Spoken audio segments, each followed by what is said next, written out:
Itoophiyaan kan eenyuuti waan jedhu tokko kaaftee miti tokko immoo abbaa ishee hin beeku ani. Dhugaa dubbachuudhaaf. Garuu Itoophiyaan Oromoo akka hin taane beeka. Afaan Oromoo miti.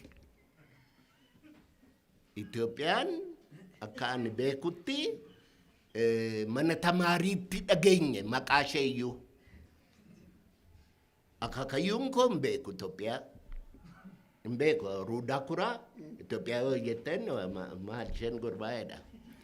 Gizee tokko Finfinnee kana dhufeeti ol jirraanii fuudhee olii gadi deddeema. Kookab reestooraantiidhaan kana beekta miti. Gurbaa maali manni kun yeroo inni takka waan akkanaan argine. Ay mana zamanaawiidha jedhee maani zamanaawiin jennaan maal kuni jennaan. Namatti itti galaa jedhe nama akkamiitu kanatti galaa jennaan wandalaaxxeetitti galaa jedhe maashee wandalaaxxeenii jennaan dhiiran fuudhinii fi durban heerumin fayyititti galaa jennaan dhiiran fuudhiniif durban heerumitti walitti galaa asitti kana maal wandalaaxxee taree wallallaaxxee hin jettu.